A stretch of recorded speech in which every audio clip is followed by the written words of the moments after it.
চুল কাটছেন যুবক ভাইরা, তো চুল কাটার সময় মেসি আর নেইমার স্টাইল কেন?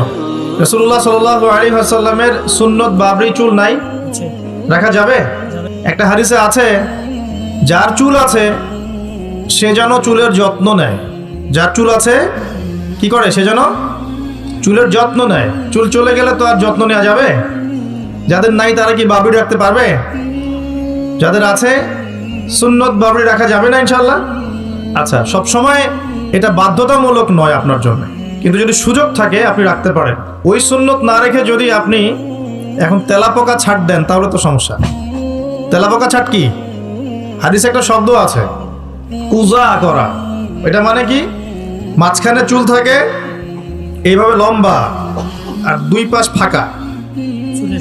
এই চুল কাটাটাকে হাদিসে নিষেধ করা হয়েছে। এটা কি জানতেন? আপনারা জানেন না? আমি জানি। এভাবে চুল কাটাটাকে হাদিসে কি করা হয়েছে? নিষেধ করা হয়েছে। আর রাসূলুল্লাহ সাল্লাল্লাহু আলাইহি ওয়াসাল্লাম সবসময় একটা কথা বলতেন যে তোমরা ইহুদি খ্রিস্টানদের বিরোধিতা করবে। তোমরা ইহুদি এবং খ্রিস্টানদের কি করবে? বিরোধিতা করবে। তারা দাড়ি কেটে ফেলে, তোমরা দাড়ি ছেড়ে দিবে। মুশরিকরা দাড়ি ছেটে ফেলে, তোমরা দাড়ি ছেড়ে দিবে। আর তারা গোফ লম্বা করে, তোমরা গোফ ছেটে ফেলবে। সবসময় আমাদেরকে উৎসাহিত করা হয়েছে বিধর্মীদের সংস্কৃতির বিপরীত করার জন্য। আর আজকে আমরা কি করছি?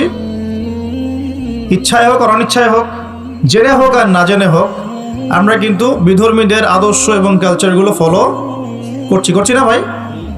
পোশাক আশাক, দেহের গঠন, চলাফেরা, কথাবার্তা, জীবনের লাইফস্টাইল, রুটিন, এগুলো কি মুসলিমদের মতো হচ্ছে না অমুসলিমদের মতো হচ্ছে?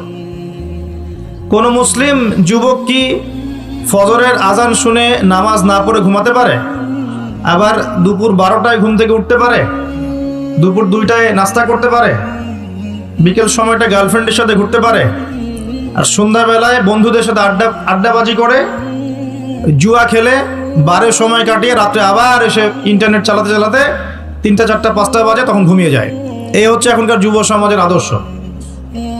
একটা অসুস্থ প্রজন্ম তৈরি করছি আমরা, অসুস্থ প্রজন্ম। বিগত মনে হয় 40-50 বছর থেকে একটা প্রজন্ম তৈরি হয়েছে বাংলাদেশে, স্পেশালি আমাদের মতো ইয়াং জেনারেশন যারা আছো, একটা অসুস্থ প্রজন্ম তৈরি হয়েছে।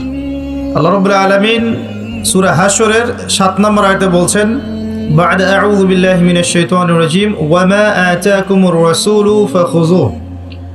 রাসূলুল্লাহ সাল্লাল্লাহু আলাইহি ওয়াসাল্লাম তোমাদেরকে যা দিয়েছেন, মানে যা দিয়েছেন, যত কিছু দিয়েছেন, ফাখুযুহু, সেটাকে গ্রহণ করো, সেটা রিসিভ করো, গ্রহণ করে নাও। ওয়া মা নাহাকুম আন